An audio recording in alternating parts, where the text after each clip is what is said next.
toujours dans le cas où A, B, C sont réels, on cherche des solutions à valeur réelle. Et le dernier cas, c'est quand delta est négatif.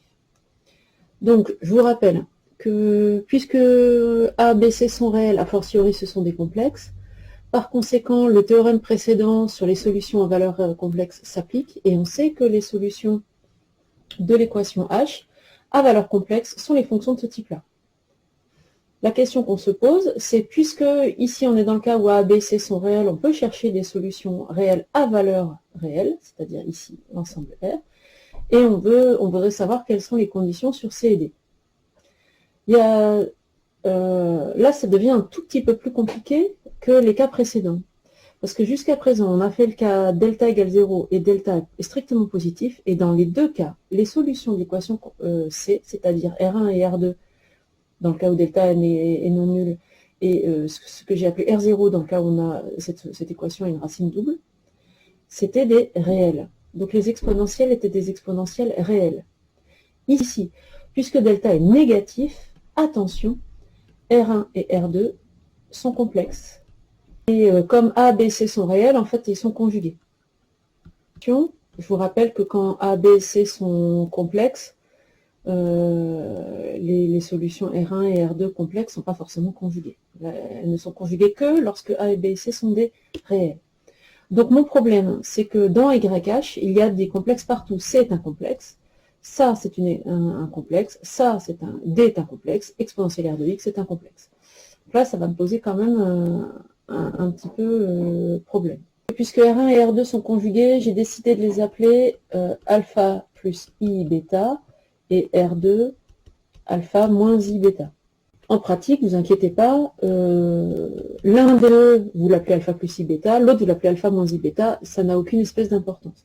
Avec alpha et bêta réels, c'est-à-dire que ce sont les formes algébriques. Cette fonction-là, qui a x, associe a exponentielle alpha x cos bêta x plus b exponentielle alpha x sin bêta x, où A et B sont des réels. Bien, tout ça, alpha, bêta sont des réels, A est un réel, B est un réel, donc tout ça c'est un réel. Donc la fonction YH, si son ensemble de départ c'est R, son ensemble d'arrivée c'est R aussi.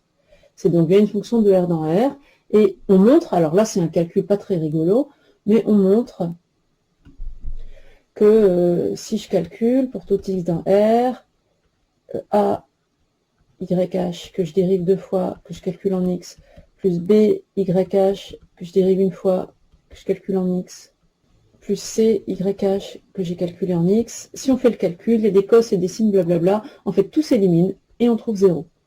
Donc les fonctions de ce type-là sont bien solutions de H. YH, et donc le grand YH que je vous propose ici, est donc bien une solution de l'équation homogène, et c'est une solution réelle à valeur réelle, c'est-à-dire de R dans R. Là, c'est juste un calcul. Il suffit de remplacer, de voir que ça fait 0. D'accord? Donc la question, c'est est-ce que ce sont les seules fonctions solutions? Donc c'est le même principe que quand delta est nul et quand delta est strictement positif. On va prendre une fonction de ce type, parce qu'on sait que les fonctions de ce type sont les fonctions solutions de H, mais à valeur complexe, et on va chercher quand est-ce que c'est à valeur réelle. Donc soit YH, une fonction du type donnée par la résolution, ce qu'on appelle la résolution complexe, c'est-à-dire quand on cherche les fonctions à valeur complexe. Voilà, soit une fonction de ce type-là, donc elle est solution de H forcément, ça c'est le théorème précédent. À quelles conditions une fonction de ce type est-elle à valeur dans R? C'est toujours le même principe. YH est à valeur réelle si et seulement si, quel que soit x, YH de x est un réel. Si et seulement si, quel que soit x, YH de x égale YH de x bar. Même principe que sur les autres raisonnements. Donc là, je vais aller un tout petit peu plus vite. Ça va me donner que pour tout x dans R, on a YH, c'est-à-dire C exponentielle R1x, mais R1x, je vais écrire que R1 c'est alpha plus I bêta, plus D exponentielle alpha plus moins I bêta de x, égale le conjugué de YH, donc je vais réécrire YH, et je vais conjuguer ensuite. Alors, conjugué d'une somme, somme des conjugués, conjugué d'un produit, produit des conjugués. Ici, ce que je vais faire, c'est je vais séparer, pour pas recopier pour rien, je vais séparer, je vais distribuer le x et séparer par propriété des exponentielles. Pareil ici. Et ici, alors, conjugué d'une somme, somme des conjugués, conjugué d'un produit, produit des conjugués, donc genre C bar. Et j'ai alors le conjugué de exponentielle alpha x son conjugué c'est lui-même. Et si je sépare, ici, je vais avoir exponentielle i bêta x. Et exponentielle i bêta x, son conjugué, c'est exponentielle moins i bêta x. Ensuite, conjugué de ça. Conjugué d'une somme, somme des conjugués, j'ai donc maintenant à gérer le conjugué de ça. Conjugué d'un produit, produit des conjugués, donc je vais avoir conjugué de d, donc c'est des barres. Ici, si je sépare, je vais avoir exponentielle alpha x, c'est un réel, puisque alpha x sont des réels, donc son conjugué c'est lui-même. Et en revanche, le conjugué d'exponentielle moins i bêta x, c'est exponentielle i bêta x. Voilà, je me retrouve avec ça. Je constate qu'il y a du exponentiel alpha x ici, ici, ici et ici. Donc ici, je peux le mettre en facteur, là aussi. Et comme exponentiel alpha x n'est pas nul, je peux simplifier. Donc là, mon argument, c'est parce que exponentiel alpha x n'est pas nul. Et je vais faire d'une pierre deux coups, c'est-à-dire qu'ici, voilà, ça, ça, ça et ça. Je vais les simplifier. Et je vais regrouper, je vais passer tout dans le même membre et regrouper les exponentielles bêta x et les exponentielles moins bêta x. Donc en fonction d'exponentielle, en facteur, pardon, d'exponentielle bêta x, ici il y a c, mais de l'autre côté il y a des barres, donc je change de membre, ça va faire moins des barres. Et en facteur d'exponentielle moins i bêta x, dans ce membre-là il y a d, mais ici il y avait c bar, il passe de l'autre côté, ça fait moins c bar. On a donc une relation du type constante exponentielle i bêta x plus constante exponentielle moins i bêta x égale 0.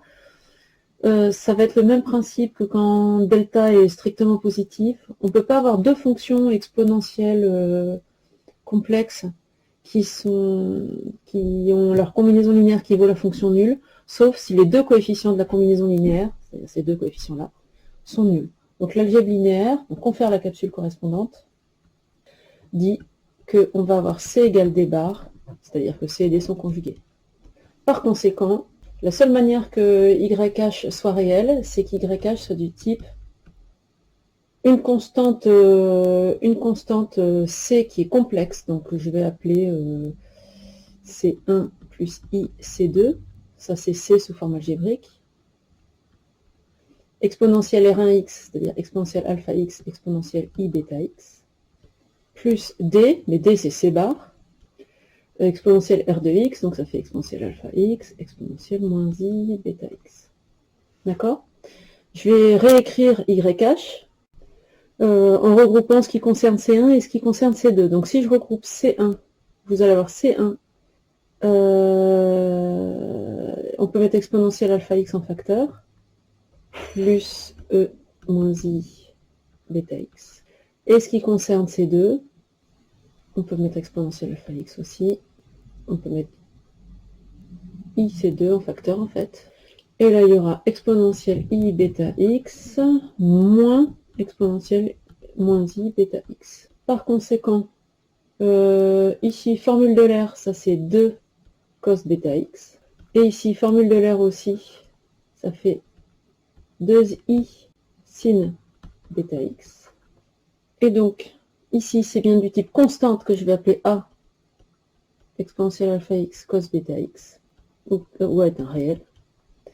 Et ici, les i s'éliminent parce que i fois i ça fait moins 1, donc je viens d'avoir une constante, exponentielle alpha x sin bêta x, avec b un réel.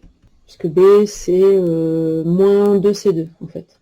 A c'est 2c1 et b c'est moins 2c2. C'est bien réel, les deux. Par conséquent, j'ai pris une fonction comme ça, j'ai regardé à quelles conditions elle était réelle, j'ai vu que forcément les deux nombres-là étaient conjugués, et que du coup, elle pourrait s'écrire sous la forme d'une combinaison linéaire de exponentielle alpha x cos bêta x et de exponentielle alpha x sin bêta x. On a vu au 1 toutes les fonctions de ce type-là étaient solutions, donc on a bien une équivalence. Une fonction de R dans R est solution de l'équation H, si et seulement si elle est de la forme constante exponentielle alpha x cos bêta x plus constante exponentielle alpha x sin bêta x, où alpha et bêta, rappelez-vous, ce sont les parties réelles et parties imaginaires de R1 et de R2.